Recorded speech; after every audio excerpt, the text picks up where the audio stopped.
At my son's wedding, which I paid for in full, his arrogant new wife pointed straight at me and said to her friends, "This is the fat old pig we have to put up with." Everyone laughed, until her father recognized me and turned pale. But just a few more days, they will all pay the price for this humiliation. Thank you for being here. Please like, subscribe, and share in the comments where you're tuning in from. Quick note, this story blends creative storytelling with real-life wisdom. Names and details may be crafted for narrative purposes, but the truth behind the message is what truly matters. I still remember the exact texture of the silence that followed her words. Not the kind of silence you hear when someone makes a beautiful toast at a wedding. This was different. This was the silence of 100 people, holding their breath, waiting to see if what they just heard was real. I was standing near the dessert table when it happened.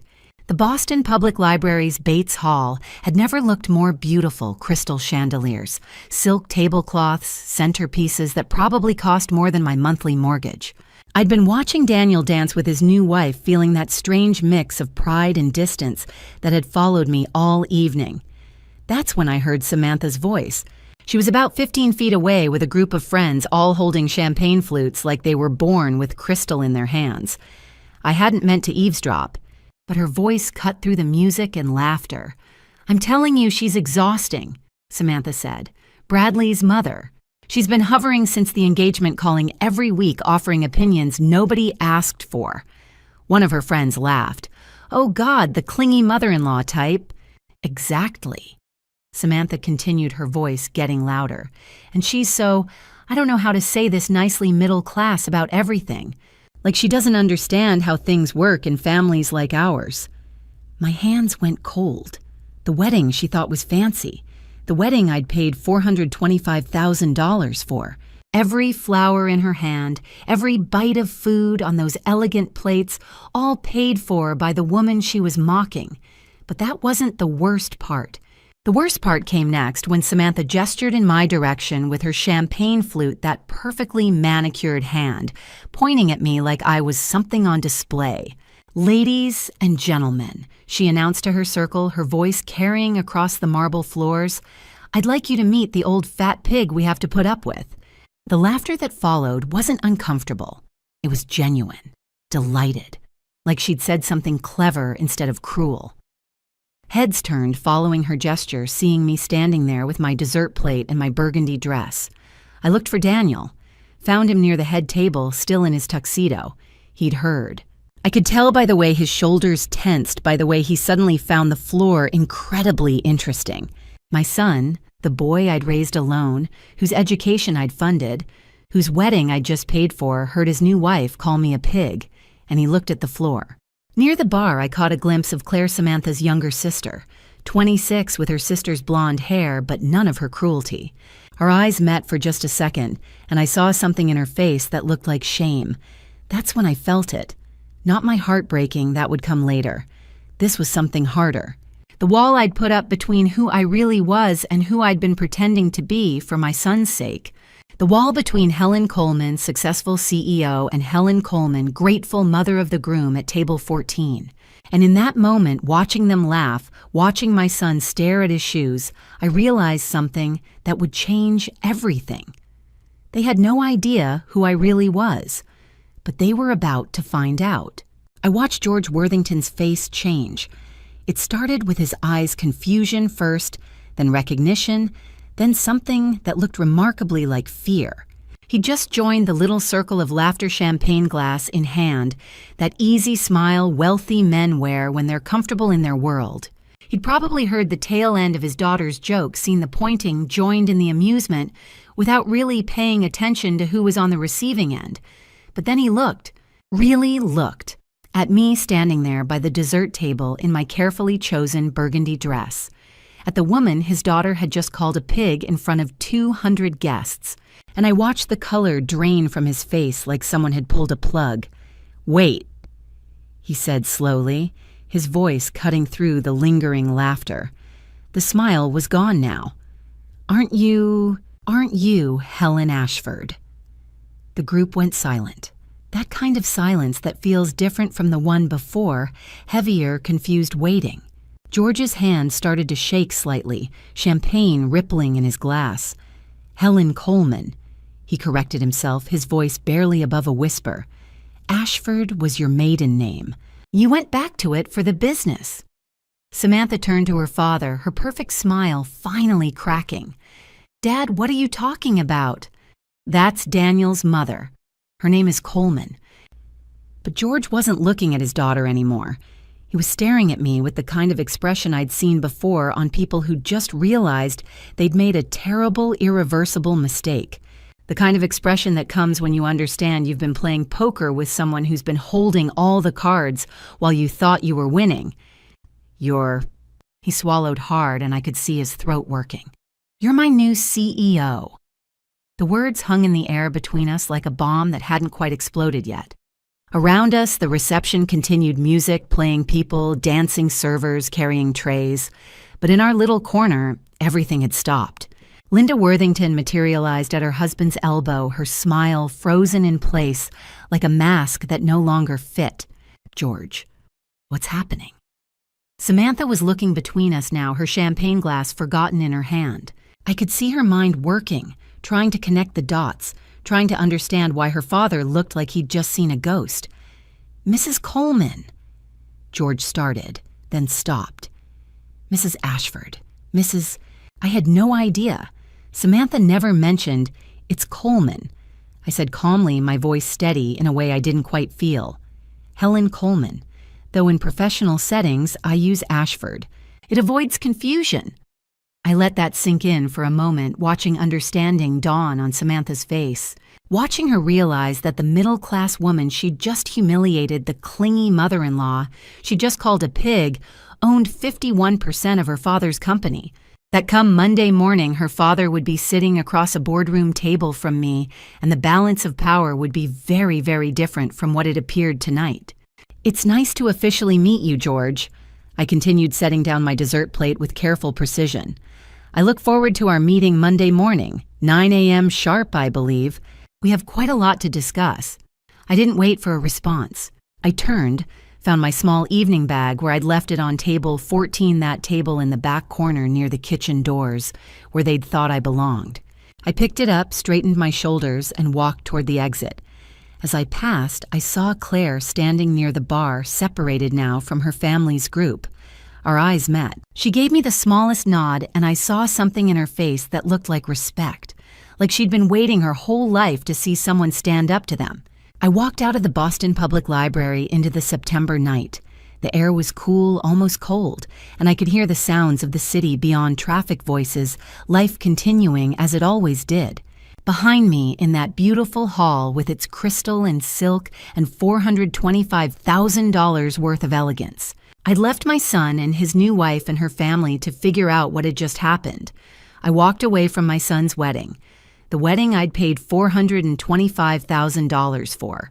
The wedding where his new wife had called me a pig. And I didn't look back. If this story is touching something in you, I'd love to hear about it in the comments below. I didn't cry on the drive home that night. I saved my tears for later when I was alone with my memories and my whiskey. But to understand why that Saturday night broke something in me that had been cracking for years, you need to understand where I came from. Let me take you back to the beginning. Not to the wedding, but to the night that changed everything. September 23rd, 2005. The night my husband died and I became someone I never planned to be. I was 42 years old, sitting in a hospital chair that smelled like disinfectant and despair. Henry had been sick for 6 months, cancer, the kind that moves fast and doesn't care how many plans you had. I'm sorry, Mrs. Coleman, the doctor said. He was young, probably fresh out of residency, and I remember thinking how unfair it was that he had to be the one to say those words. Henry had been unconscious for hours, but I'd stayed, held his hand. Before the morphine took him under for the last time, he'd squeezed my hand. His voice was barely a whisper. Take care of the business, Helen, he'd said. Take care of Daniel, and if George ever needs help, remember he's a good man who made mistakes.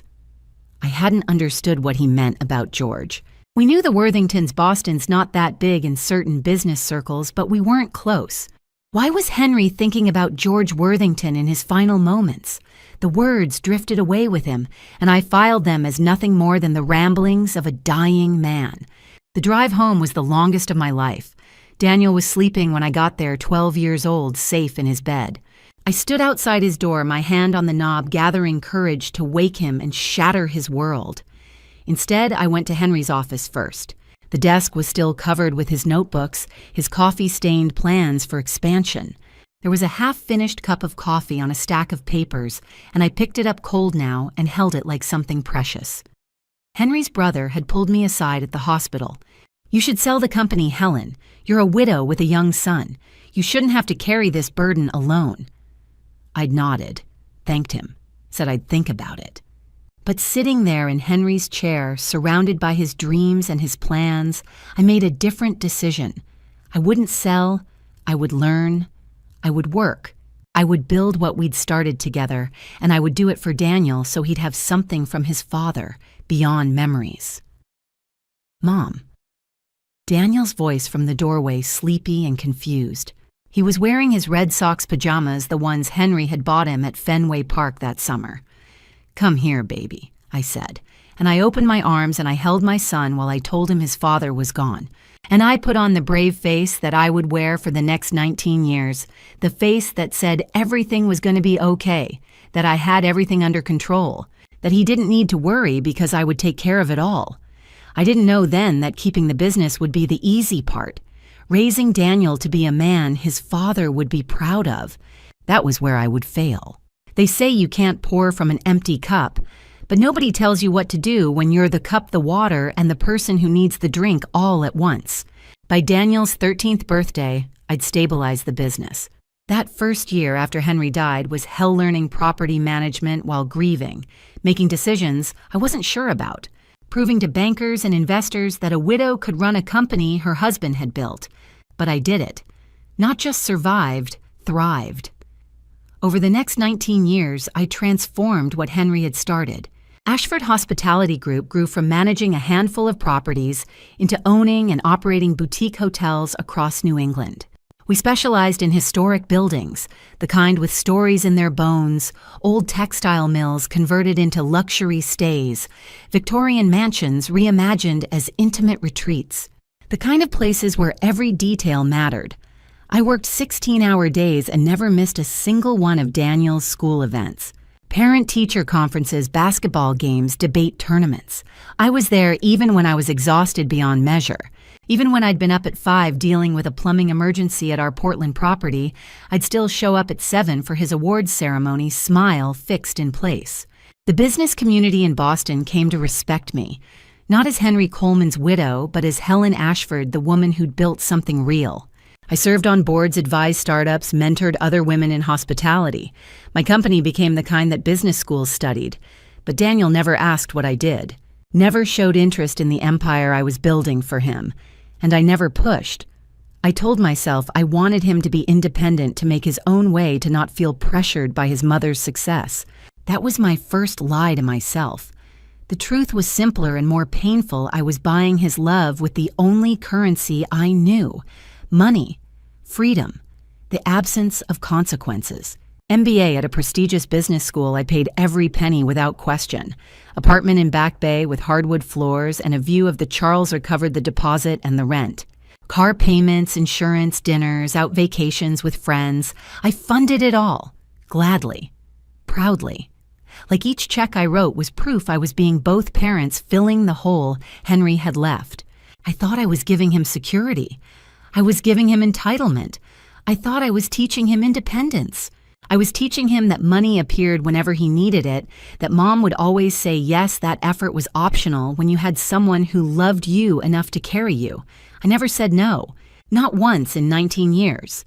During those years, I also quietly, carefully, strategically built a portfolio beyond Ashford Hospitality. I acquired minority shares in several Boston companies, nothing flashy, just smart investments that grew steadily, building quiet power while everyone saw me as just a successful hotelier. Every night I'd sit in what had been Henry's office and talk to his photograph on my desk, the one where he's 38, healthy, smiling that crooked smile he had whenever I took his picture. "We're doing okay, aren't we?" I'd ask him. "Daniel's gonna be fine. He's got his MBA now. He's got that consulting job. He's independent." Henry's photo never answered, but I'd convinced myself the answer was yes. By 29, Daniel had graduated, found work at a consulting firm, moved into his own place. From the outside, he looked like everything I'd worked so hard to give him: educated, employed, independent. I thought I'd succeeded. And then he met Samantha Worthington, the girl who would show me exactly what I'd created. "Mom," Daniel said on a Tuesday evening in late March, his voice having that quality it used to have when he was a teenager with his first crush. "I met someone special." I remember setting down my tea, smiling at the phone. This was what I'd been waiting for: Daniel, finding someone starting his own family, having the kind of happiness Henry and I had shared. "Tell me everything," I said, and he did. For the next 20 minutes, Daniel talked about Samantha like she was made of light. She was beautiful. She was smart. She was ambitious. She came from an old Boston family, the Worthingtons, he said, like I should recognize the name immediately. I did recognize it, actually. When you've spent 2 decades in Boston business circles, you know the players. Worthington Holdings was a name I'd heard at chamber meetings, seen in commercial real estate journals. The name rang a bell, though I couldn't quite place why it felt familiar beyond the usual business connections. "Her family owns Worthington Holdings." Daniel continued, that pride creeping into his voice. "They've been in Boston forever. Her sister's wedding was at the Four Seasons." One sentence brief and shining, like he was testing how impressed I'd be. "That sounds lovely," I said, meaning it. "When do I get to meet her?" There was a pause. Just a second, but I heard it. That tiny hesitation that every parent learns to recognize the sound of a child who's about to ask for something or hide something or navigate something complicated. "Soon, Mom. I just want to make sure we're serious first." I should have pushed, should have asked why he needed to wait, why meeting his mother required certainty first, but I didn't. I told myself I was respecting his independence, giving him space to build his own relationship without his mother hovering. That was another lie I told myself. The months that followed felt strange. Daniel called less often. When we did talk, he mentioned Samantha constantly, but never suggested we meet. I'd see charges on the credit card I'd given him for emergencies, expensive restaurants, weekend trips, designer stores. I assumed his consulting job was going well, that he was finally earning the kind of money that let him enjoy life. I didn't know he'd already started drowning. Samantha has a younger sister. Daniel mentioned one evening months into their relationship. "Claire, she's different from the rest of them, quieter. I think you'd like her." It was a strange thing to say, and I remembered thinking different, why would he mention that I'd like her specifically? But I filed it away with all the other small oddities I was choosing not to examine. Around that same time, I was going through Henry's old estate papers, organizing files I'd been meaning to sort for years. In a box labeled Historical 2004, I found the name Worthington on several documents. I made a mental note to look at them more carefully later, but I was busy with a property acquisition in Newport, and the note got buried under more urgent matters. Late in 2023, Daniel called with news. "We're engaged," he said, and I could hear both pride and something else in his voice, something tight, almost strained. "Oh, sweetheart," I said, tears springing to my eyes. "I'm so happy for you. When can I meet her?" "Soon," he said again. That word, always soon, never now. The wedding date was set for September 15th, 2024. I had less than a year to meet the woman who would become my daughter-in-law. And 6 months before the wedding, Daniel called with a request. The first request that should have made me say no, but I'd spent 19 years never saying no to my son. Why would I start now? The wedding venues Samantha is looking at start around $285,000. Daniel said over the phone, like ripping off a bandage, just for the basics. I was sitting in my office reviewing quarterly reports. The pen in my hand stopped mid-sentence, hovering over the page. $285,000, I repeated slowly, for a wedding. I know it sounds like a lot, but Mom, you don't understand. Samantha's family has certain expectations. Her sister's wedding cost nearly $500,000. I tried to keep my voice neutral. What about Samantha's family? Traditionally, the bride's family handles most wedding expenses. Another pause. I was getting used to those pauses. George said he'd contribute what he can, Daniel said carefully, but their capital is tied up temporarily. Cash flow issues. I knew that truly wealthy families didn't have liquidity problems when it came to their daughter's wedding, but I didn't say that. Darling, if they're going through financial difficulties, maybe a smaller wedding. Mom, no. His voice was sharp. It's just timing. I can't ask them. I can't show up empty-handed. I need to contribute equally. I need to show them I can take care of their daughter. There was that desperation again, that need to prove something I didn't fully understand. How much total? I asked. With everything catering, flowers, photography, the dress, the band, around $400,000, maybe a bit more. The room felt suddenly too quiet. Daniel, I know. But Mom, I love her. This is important to her family. I can't lose her because I couldn't give her the wedding she deserves. Couldn't give her. Like love was measured in dollars and venue prestige. I should have said no. Should have explained that a marriage built on financial pressure was already cracking. Should have asked why a woman who truly loved him would need him to prove it this way. But I looked at Henry's photograph on my desk, that smile I'd loved for so many years, and I thought about what he would have done. Henry, who never could say no to Daniel. Let me think about it, I said. That night, I sat alone with whiskey and Henry's photo and a calculator. $400,000 was significant, but I could manage it. It would delay my retirement, eat into my emergency fund, but I could do it. What would you do? I asked the photograph. Henry would have said yes, would have written the check with a smile, so I called Daniel the next morning. I'll take care of it. His relief was audible. Thank you, Mom. You're the best. I don't know what I'd do without you. Over the next months, as Samantha's plans expanded, upgraded flowers, better band, more elaborate favors, the number climbed. $285 became $300, became $350, became $425,000. Every time Daniel called with another addition, I said yes. I didn't know that every dollar I spent was buying me a seat at table 14. I didn't know that my generosity would be repaid with the word pig. No, I didn't know that George Worthington's temporary cash flow issues were anything but temporary. September 15th, 2024. I woke up at 5:30 in the morning, 2 hours before my alarm, my heart already racing with the kind of nervous energy that comes before life-changing days. I just didn't know yet how much my life was about to change. The house in Beacon Hill was quiet, that special kind of silence that comes just before dawn, when even the city seems to be holding its breath. I lay there for a moment, staring at the ceiling, thinking about Daniel as a little boy. How he used to climb into bed with Henry and me on Saturday mornings, his small body warm and trusting between us. Today, my baby was getting married.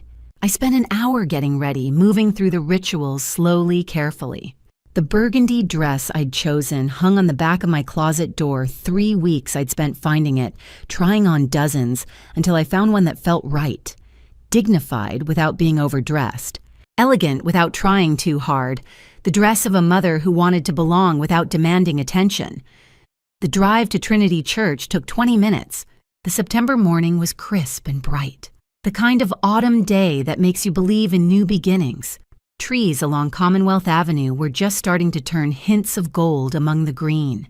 I rolled down the window and let the cool air wash over my face. When I arrived at the church, the Worthingtons were already there.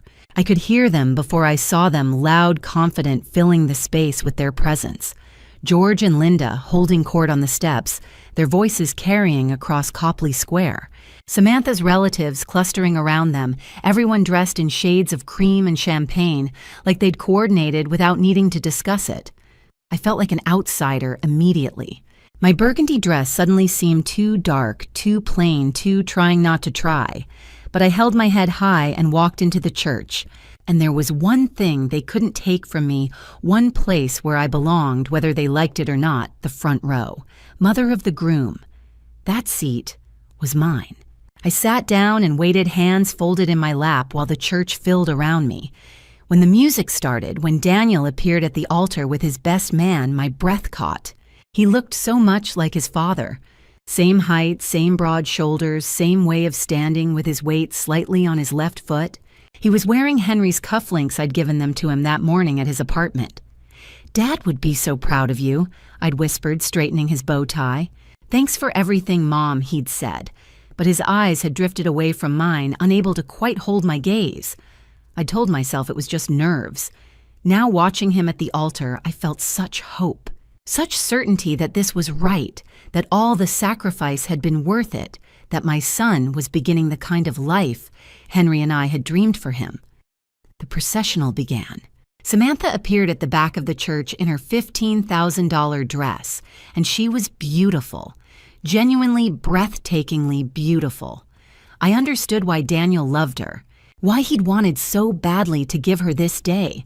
They exchanged vows, they kissed. They walked back down the aisle as husband and wife and I cried happy tears into the handkerchief I'd brought for exactly this purpose. I thought this was a beginning. I had no idea it was an ending. But you already know that part. What you don't know is where I went when the room full of 200 guests pretended they hadn't just witnessed my public humiliation. Table 14. Back corner. Near the kitchen doors.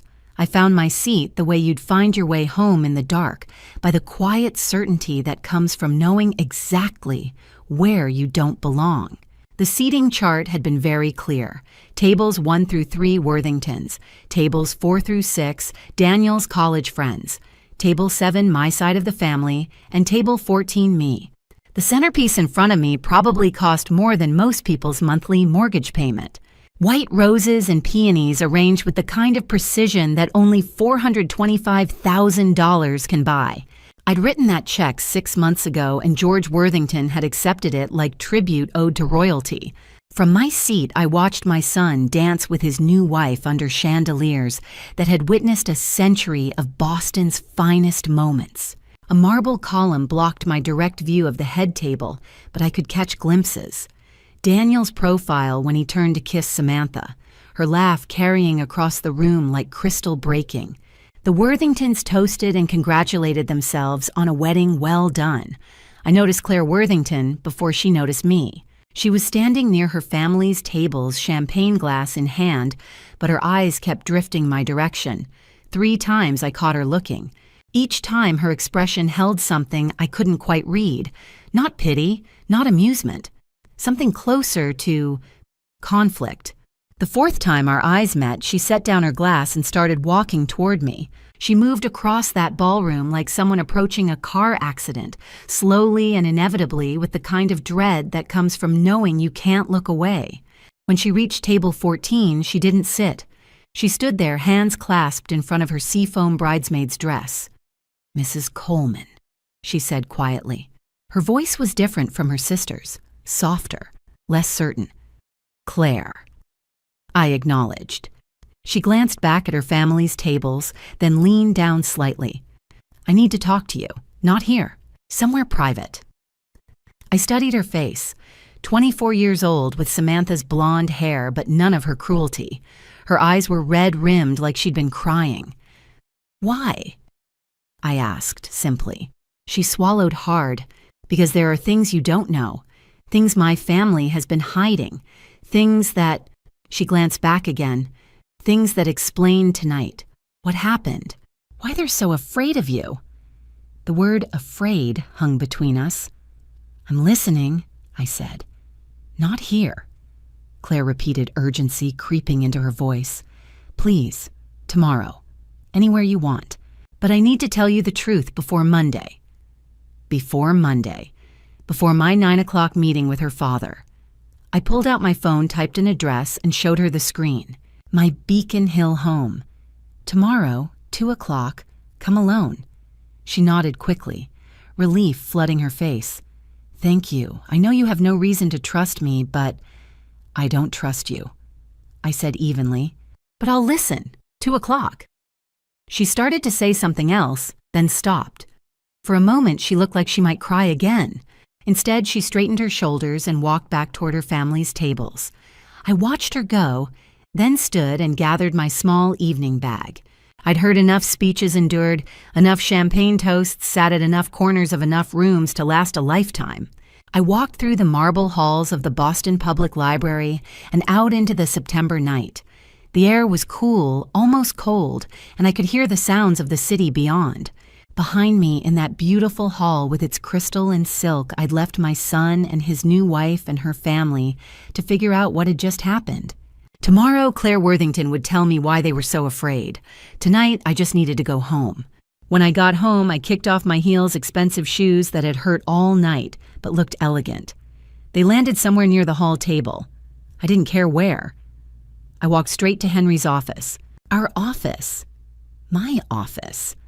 From the bottom drawer of the desk, I pulled out a bottle of whiskey. Henry's favorite brand makers marked the one with the red wax seal. I only drank it on the hardest days. The day he died, the day Daniel graduated and didn't thank me in his speech, the day I signed the final paperwork making me sole owner of what we'd built together. Tonight, qualified. I poured 2 fingers into a rocks glass and sat in Henry's leather chair, worn soft from decades of use.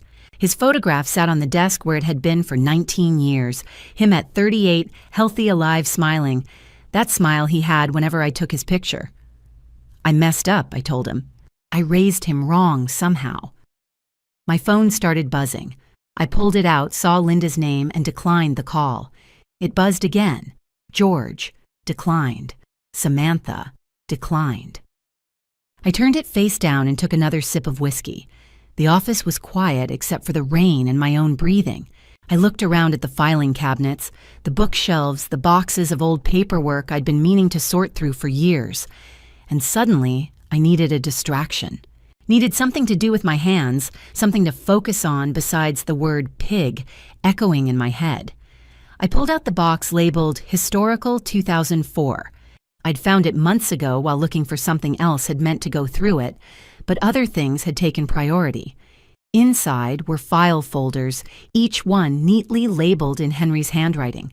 Property acquisitions, partnership agreements, legal documents, and one marked simply Worthington. My hands went still. I pulled out the folder and opened it. Inside were loan documents, correspondence, business plans. I started reading, and with each page something cold and hard began growing in my chest. 2004. George Worthington's company was failing. The document spelled it out, clearly missed payments, creditors circling bankruptcy imminent. And Henry, my generous, kind-hearted Henry, had stepped in with a loan, $500,000 to save Worthington Holdings. The loan agreement was straightforward. Repayment over 5 years, reasonable interest rate, everything proper and legal. There were letters from George, dated 2004 and 2005. Grateful letters. Promising letters. I'll never forget this, Henry. You saved my family. I swear I'll repay every penny. But Henry had died in 2005 before any repayment came. And then I found the letter from 2006 from George's lawyer, declaring the debt disputed due to lack of written collateral and therefore uncollectible from the estate. I read it 3 times, making sure I understood what I was seeing. George Worthington had stolen from a widow and a 12-year-old child.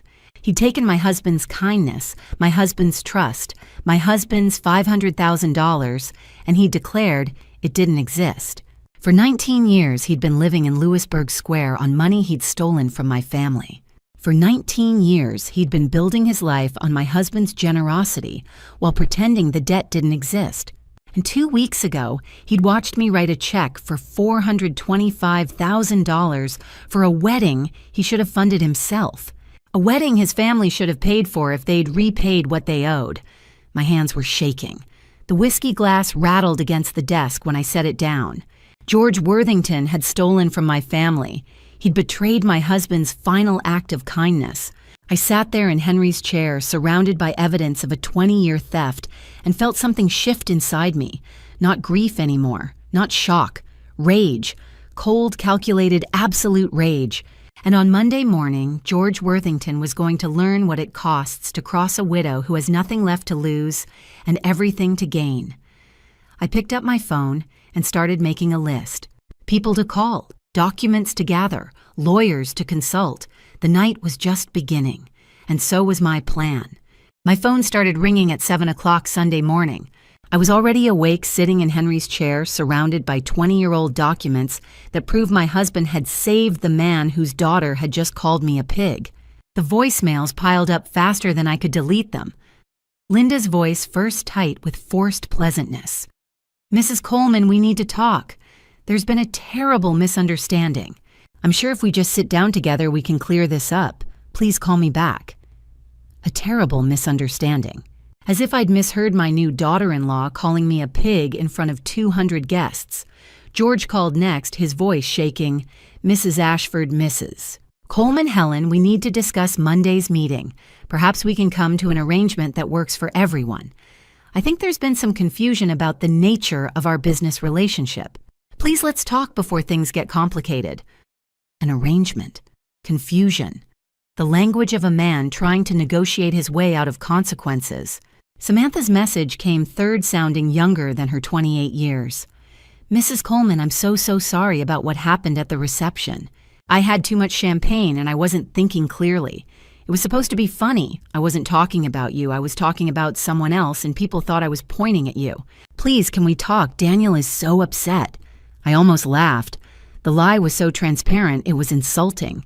As if 200 people had collectively hallucinated her gesture, her laugh, her voice carrying across marble floors. I deleted each message without finishing it. Poured myself coffee. Sat back down with Henry's documents. The phone rang again. Derek called George's eldest son, the one who'd been standing in that circle of laughter. "Mrs. Coleman, this is Derek Worthington. I wanted to reach out personally to apologize for any discomfort at the wedding. Family events can get emotional. I hope we can move forward professionally." Professional. As if Saturday night had been a minor social faux pas instead of deliberate public humiliation. Delete. Trevor called next, stammering through an apology that sounded lawyer-written and poorly memorized. Delete. At 10 o'clock, Daniel called. This time, I answered. "Mom." His voice was strained. "Samantha told me something happened at the reception. You're George's boss now. How is that possible?" I kept my voice calm. "It's been in the works for several years. I acquired controlling interest in Worthington Holdings 6 months ago. I didn't mention it because it didn't seem relevant to your relationship with Samantha." "Not relevant?" His voice rose. "Mom, Samantha's family is freaking out. They're saying you own their company. They're saying you've been hiding this. George has been calling all morning. Linda's crying. It does change things." I agreed, "but not in the way they think." "What does that mean?" I looked at the document spread across Henry's desk, the loan agreement, the dispute letter, 20 years of theft. "It means your new father-in-law owes our family a significant debt, and on Monday morning we're going to discuss how he plans to repay it." Silence on his end. I could almost hear him trying to process, trying to navigate between his new wife's family and his mother. "Daniel, your wife called me a fat pig in front of 200 people. Her family should feel grateful I'm professional enough to separate business from personal relationships. She said it was a joke you misunderstood. It wasn't a joke. It was cruelty. There's a difference." My voice was harder now. "And if you can't see that difference, then I failed you worse than I thought." Silence again. My son, who'd always had an excuse ready, didn't know what to say. "I have to go," I said finally. "We'll talk later." I hung up before he could respond. The phone kept ringing throughout the day. More Worthingtons, business associates who'd heard rumors, even my own relatives wondering what had happened, why I'd left early. I ignored them all. Around 2 o'clock after the 15th voicemail, I turned my phone to silent and set it face down on the desk. The afternoon passed slowly. I sat with Henry's documents, reading them over and over, making notes, building my case. Just before 3, my phone screen lit up with a text from an unknown number. "Mrs. Coleman, this is Claire Worthington, Samantha's sister. May I please speak with you? I promise I'm not here to make excuses for my family. There are truths you deserve to know. Things they've been hiding for a very long time." I stared at the message. Claire. The younger sister Daniel had mentioned once the one who was different from the rest of them. The girl whose face had looked apologetic at the reception, who'd caught my eye with something like shame. I typed back, "My house, Beacon Hill, 2 o'clock tomorrow." Her response came immediately, "Thank you, I'll be there. And Mrs. Coleman, I'm sorry for all of it." I set the phone down and looked at Henry's photograph on my desk. The September afternoon light was fading, casting long shadows. "Tomorrow," I told him, "tomorrow I find out what else they've been hiding. Because when someone's entire family starts panicking about what you might discover, it usually means there's far more to discover than you thought." The Worthingtons were terrified of what I knew, which meant there was something else I didn't know yet, and Claire was about to tell me what it was. I poured another finger of whiskey and watched the sun set over Boston. Somewhere in this city, George Worthington was probably consulting lawyers trying to figure out how to control the situation. But the situation was already beyond his control. It had been beyond his control the moment his daughter pointed at me and said the word pig. He just didn't know it yet. Claire Worthington ordered chamomile tea with trembling hands and then proceeded to dismantle her family's carefully constructed facade with the precision of someone who'd been watching it crumble for years. She wrapped both hands around the cup like she needed its warmth. When she finally spoke, her voice was steady, but her eyes weren't. "My father is going bankrupt," she said. "Has been for 3 years." I set down my coffee carefully. "Go on." 2019. Dad expanded too aggressively. 3 new commercial properties in Cambridge leveraged everything to do it. Then 2020 happened. The pandemic. I remembered those months' businesses closing, property values plummeting. "Dad's properties went empty," Claire continued. "Office buildings nobody wanted because everyone was working from home. Retail spaces with no customers. But the mortgages didn't stop. Nothing stopped except the money coming in. By 2022, he was desperate. He took out loans from private lenders, the kind who don't ask questions but charge interest rates that would make your head spin. How much does he owe? $3 million to various creditors." She looked down at her tea. "The house on Lewisburg Square mortgaged to the maximum. Derek's salary, just more debt Dad takes on. Trevor. He hasn't generated a single paying client in 2 years. The picture was becoming clearer. "The wedding," I said slowly. "Your father saw it as a business opportunity, yes." Her hands tightened around her cup. "When Daniel started dating Samantha, Dad investigated. Found out about Ashford Hospitality Group, found out you were successful, wealthy, and he saw a way out. He thought if our families merged, you'd naturally want to help your son's new in-laws. Dad pushed for an expensive wedding, hoping you'd get financially involved, hoping the connection would lead to opportunities. I thought about George's excuse about temporary cash flow issues, about how he'd let me pay $425,000 for a wedding his family should have funded. It hadn't been pride, it had been a trap. Samantha knew, not the extent. She knew things were tight, but Dad's good at maintaining appearances." Claire's voice cracked. "Saturday night, it was years of fear and pretense coming out in the worst way. She was nervous drunk trying to prove she still had power over something. But that doesn't excuse it." "Why are you telling me this?" "Because I should have warned someone sooner. I should have warned Daniel. I should have warned you." Her eyes were wet. "I was afraid of my own family. But after Saturday, after watching what they did to you, I couldn't stay silent anymore. And now I own 51% of a company that's worth nothing. Yes, I'm sorry. You bought a sinking ship." She paused. "But there's more. Something else you need to know before Monday." Claire finished her tea. Outside, the rain had stopped. Sunlight was breaking through clouds. "There's one more thing," she said quietly. "Something about your husband. Something my father never wanted anyone to know. My father owed your husband money," Claire said, not meeting my eyes. "A lot of money, money he never repaid." I studied her face, said nothing. She continued, voice barely steady. 20 years ago, Dad was going to lose everything. The company, our home, his reputation. Your husband saved him." I let the silence stretch for a moment, then quietly, "I know. $500,000. I found the documents Saturday night." Claire's head snapped up. Keep talking. I want to hear your version." She took a shaky breath. I was 6 or 7 years old. I woke up one night to my parents screaming at each other downstairs. I'd never heard them fight like that before, so I crept to the top of the stairs to listen. Her voice got softer, like she was back in that moment, small and scared in her pajamas. My mother was sobbing. I remember that sound. It terrified me. She kept saying, "How can we not repay Henry? He saved us. He trusted us." I could picture it. Linda Worthington, who I'd only ever seen perfectly composed, falling apart in her own kitchen. And my father, his voice was different, cold. He said, "Henry's dead, Linda. His widow has her own business. She's doing fine. She doesn't need it." Each word landed like a small stone. Mom said, "That doesn't make it right, we owe them." And Dad said, "We can't afford it. I disputed the debt legally. It's done." Claire looked up at me and there were tears on her cheeks now. I didn't understand what disputed the debt meant. I was too young.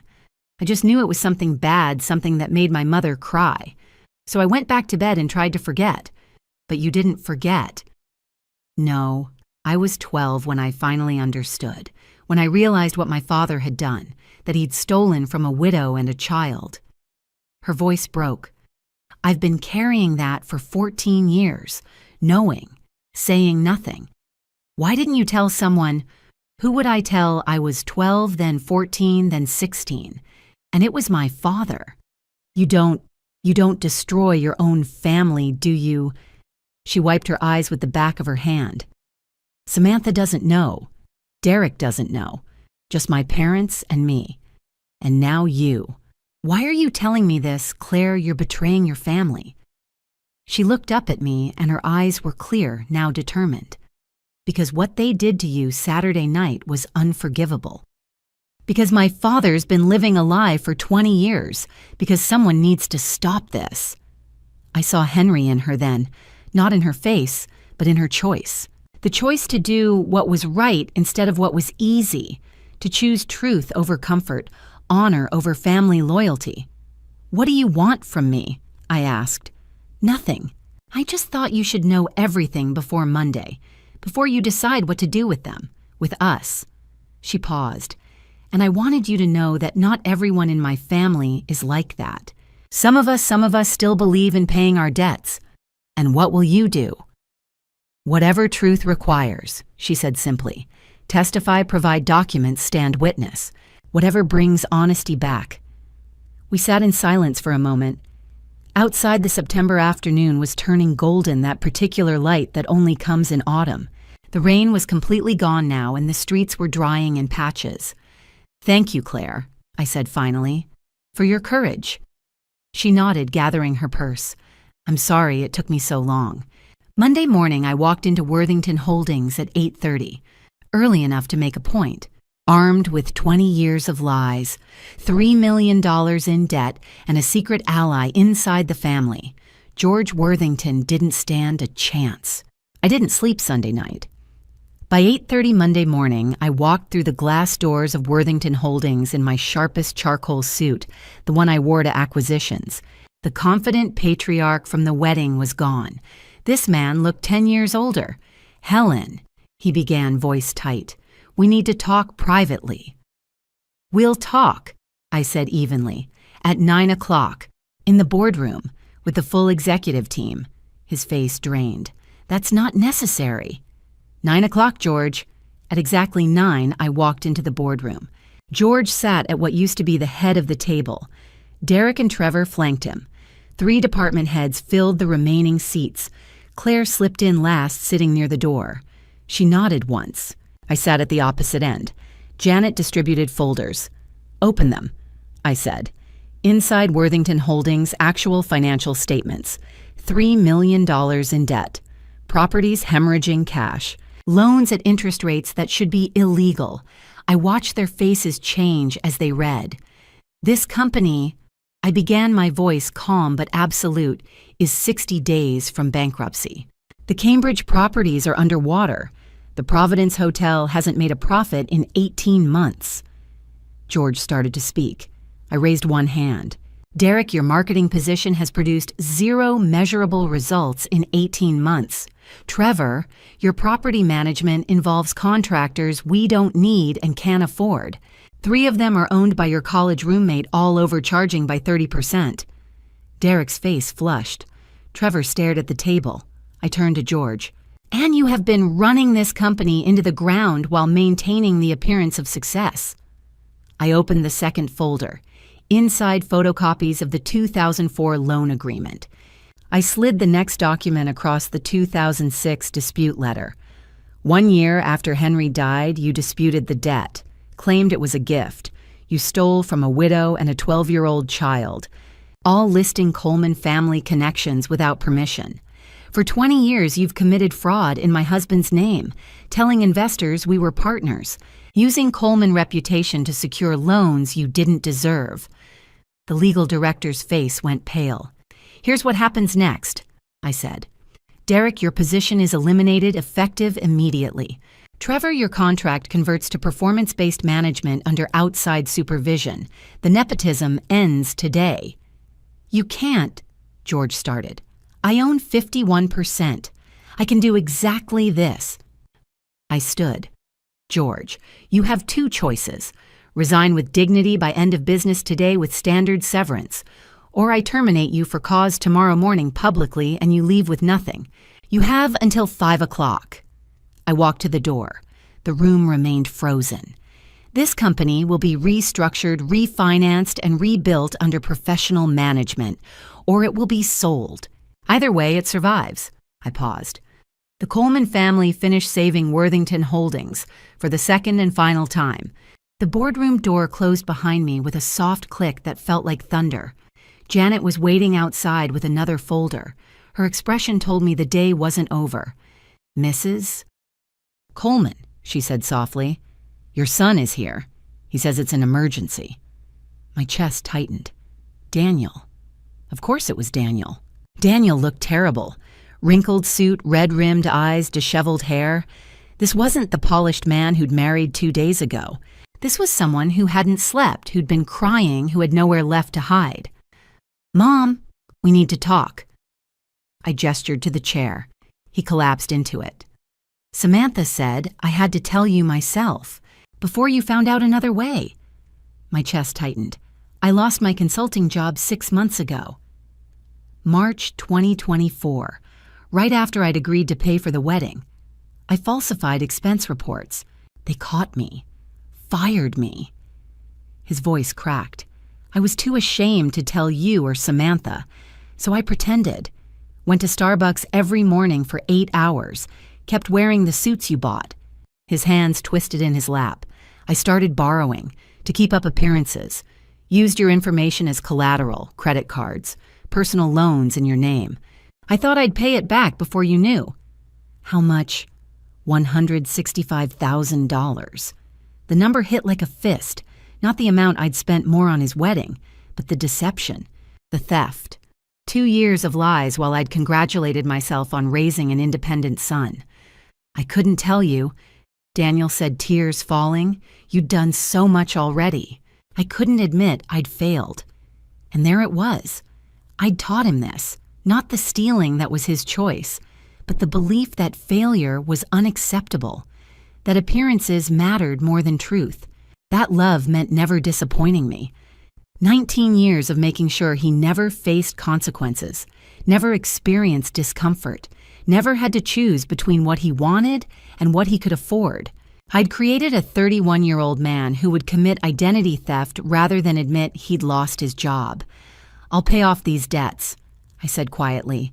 Not for you, for me, because you put them in my name and I won't destroy my own credit. Relief flooded his face. But you'll pay me back, $2,000 a month, every month, 7 years. Miss a payment, I take legal action. His face went pale. You'll start therapy, twice a week, non-negotiable. Someone who specializes in financial anxiety and family dynamics. Mom, I'm not finished. I stood. You'll keep your position at Worthington Holdings, but you'll earn it. Performance-based, no special treatment. You fail, you're fired. I turned to face him. And no more financial help from me. Not for rent, not for cars, not for anything. That ends today, permanently. His shoulders shook. I'm so sorry. I know. And I love you, Daniel, but I'm done enabling you. The word hung between us. Enabling. What I'd been doing since he was 12, and I'd decided love meant never saying no. Your father died believing I could run his company and raise you right. I succeeded at one, failed catastrophically at the other. My voice cracked. But that ends now. You're 31. You have a wife. You have a life ahead of you. Build it yourself. Daniel stood, wiped his face. For a moment he looked exactly like Henry, vulnerable, but trying to be brave. Can I still call you? Of course. I'm your mother. That doesn't change. But I'm not your bank anymore, and I'm not your safety net. After he left, I sat alone in George's old office, the one my husband's money had maintained for 20 years, and did something I hadn't done since the night Henry died. I let myself fall apart. After Daniel left my office that Monday afternoon after I'd set the boundaries I should have established 19 years ago, 6 months passed since that September wedding. 6 months since I was called a pig and discovered I had more power than anyone knew. 6 months since everything changed. It's March 2025 now. Spring is coming to Boston again, and I'm sitting in my Beacon Hill office, the same room where Henry used to work late into the night, reviewing quarterly reports from both companies. Worthington Holdings is profitable again, not spectacularly, but steadily. We restructured the Cambridge properties, brought in competent management, and established actual performance metrics. Employee morale increased 40% according to our last survey. The debt is being paid down systematically. In 3 years, we'll be solvent. George resigned as planned. Last I heard, he's learning woodworking and living in a smaller house in Newton. He sent me a letter 2 months ago, an actual apology, written in his own shaky handwriting. I haven't responded yet. Maybe I will. Maybe I won't. Some debts can't be repaid with words. Linda struggled at first with the simpler lifestyle, but she found work at a Cambridge art gallery 3 days a week. Claire says her mother seems lighter somehow, freed from the performance of wealth. Derek and Trevor had to find real jobs. Derek's doing digital marketing for a startup. Trevor manages a small apartment complex in Brookline. They're learning what most people learned at 25, that work requires actual effort. Daniel still works in Worthington Holdings acquisitions department. He's actually quite good when he focuses. He pays me $2,000 on the first of every month, never late, never with excuses. We have dinner once a month at a modest restaurant in the North End. The conversations are stilted but honest. Last week, he told me he's thinking about teaching a business course at a community college. I told him that sounded worthwhile. Samantha stayed with him. That surprised me more than anything else. She took a job at a nonprofit focused on affordable housing. They moved to a modest apartment in Somerville, no views of the Charles River, no doorman. She apologized to me exactly once 3 months after the wedding. I accepted it with the same cool politeness she now extends to me. We're not close. We probably never will be. But we're civil. That's enough. Claire became one of my most trusted advisors. She works at Ashford Hospitality Group, now earned her position through competence and integrity. We have coffee most Tuesday mornings. She's the daughter I never had loyal, honest, brave enough to choose truth over comfort. I run both companies now. Ashford Hospitality continues expanding. We acquired 2 historic properties in Providence last month. I work long hours, but not the desperate 16-hour days of grief and proving myself. These are the hours of someone who knows what she's building and why. Every night I still talk to Henry's photograph on my desk. I tell him about Daniel's progress, about the company's quarterly numbers, about Claire's promotion. Sometimes I tell him I'm sorry for the mistakes I made. Sometimes I tell him I'm proud of what I fixed. I've learned something these 6 months. Boundaries aren't walls. They're the foundation of real love. Saying no isn't cruelty. It's respect. Letting people face consequences isn't abandonment, it's trust that they're strong enough to survive their own mistakes. I didn't save everyone. George lost his company. Daniel lost his illusions. I lost 19 years believing I could protect my son from everything, including himself. But I saved what mattered, the truth, my dignity, and the possibility that Daniel might become the man his father hoped he'd be. Last night, I did something I hadn't done in months. I cooked Henry's favorite meal and sat alone in our dining room looking at his empty chair. "We're doing fine," I told the silence. Finally, we're actually doing fine. And for the first time in 6 months, maybe in 19 years, I believed it. Last night, I made Henry's favorite meal beef stew with roasted root vegetables. I poured myself a glass of wine and sat in our dining room, looking at the empty chair across from me. And I realized something I should have understood 19 years ago. "We did okay," I said to him, to the silence, to the man I'd loved and lost and carried with me every single day since. "We made mistakes. I made mistakes. But Daniel's going to be okay." The wine caught the lamplight. Outside, Boston settled into its spring evening rhythm car horns, distant sirens, the low hum of a city that never quite sleeps. "I confused enabling with loving," I continued. "I thought being a good mother meant clearing every obstacle from his path, making sure he never felt pain or failure or consequence." I took a sip of wine. I was wrong. The truth is, I spent 19 years teaching my son that he could take without giving, receive without gratitude, fail without consequence. I taught him that appearances mattered more than character, that wealth meant power, that love meant never hearing the word no. I created the man who taught his wife it was acceptable to disrespect me. So, in a way, that moment at the wedding, the cruel laughter, the champagne raised in mock celebration, the word that still stings when I think of it, was partially my fault, not the cruelty itself. That belongs to them. But the conditions that made it possible, I built those with every check I wrote, every boundary I failed to enforce, every time I said yes when the right answer was no. I don't regret paying for that wedding. Not anymore, because that wedding was the catalyst for everything that came after. The public humiliation was the beginning of personal transformation. Sometimes you need to be broken before you can be rebuilt into something stronger. It took me 61 years and $425,000 to learn this. You don't need to impress anyone to deserve respect. You deserve respect because you're a human being with inherent worth and dignity. Period. No qualifications. No conditions, no expensive weddings or strategic kindness or careful navigation of other people's egos. Just existence, just showing up as yourself. I learned that you can love people fiercely and still enforce boundaries. That saying no is sometimes the most loving thing you can do. That letting someone face the natural consequences of their choices isn't cruelty. It's respect for their agency and capacity to grow. I learned that the people who truly love you won't require you to shrink yourself to make them comfortable. And I learned this. If someone calls you a pig literally or metaphorically, publicly or privately, you have every right to walk away, reclaim your power, and refuse to carry their cruelty as your identity, because you are not what cruel people call you in moments of fear and desperation.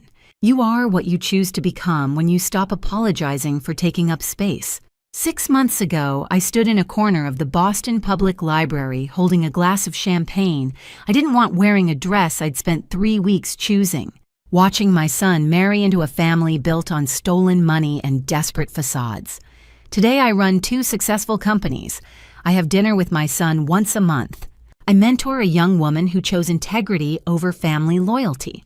I talk to my husband's photograph every night and tell him the truth about my mistakes, my victories, my ongoing journey to become the person he believed I could be. I'm not perfect. I'm still learning, still struggling with the instinct to rescue Daniel when he faces difficulty, still fighting the voice that says I should have been kinder, softer, more accommodating. But I'm learning. And if you're reading this, if you've ever been dismissed, diminished, disrespected by people who should have honored you, I want you to know this. You don't have to accept cruelty from anyone. You can love people and still enforce boundaries. You can be kind and still say no. You can be generous without being a doormat. And if someone treats you as less than you are, you have permission to walk away, hold your head high, and build a life that reflects your actual worth. Sometimes we need to be shattered before we can be rebuilt into something stronger. Sometimes the worst moments become the catalyst for our best transformation. I paid $425,000 for a wedding where I was called a pig. But what I gained was priceless: my dignity, my boundaries, and the knowledge that I am enough exactly as I am. That lesson was worth every penny. Looking back at this journey, I realize family drama stories like mine don't happen overnight. They're built through years of saying yes when we should say no, of confusing enabling with love, of believing money can substitute for boundaries. Don't be like me. Don't wait 19 years to learn these lessons. First lesson: generosity without boundaries isn't love, it's enabling. I thought protecting Daniel from struggle was good parenting. Instead, I taught him consequences didn't exist. God showed me that real love sometimes means watching people fall so they learn to stand. Second lesson: respect cannot be purchased. I spent $425,000 trying to buy belonging only to find my place at table 14. These grandma stories we tell ourselves about earning love through sacrifice, they're dangerous lies.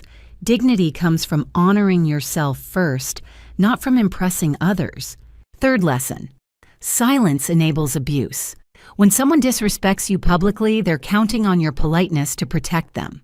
The family drama story I lived taught me that God didn't call us to be doormats. He called us to stand with dignity. Fourth lesson: love without accountability destroys. I enabled Daniel for 19 years and created a man who would steal rather than admit failure, but boundaries with compassion. That's where transformation begins. To every grandma reading this, God doesn't waste your pain. Every grandma story of betrayal, every moment of humiliation, He's using it all to build you stronger than before. The Colemans learned that family drama stories end one of two ways: with healthy boundaries or with destruction. We chose boundaries. It wasn't easy, but with God's grace, we're finally becoming the family Henry always believed we could be. Thank you for staying until the end. Drop a 2. If you made it this far, it means everything. Quick note: this story blends creative elements with real wisdom for reflection. If it doesn't resonate, feel free to find content that speaks to your heart.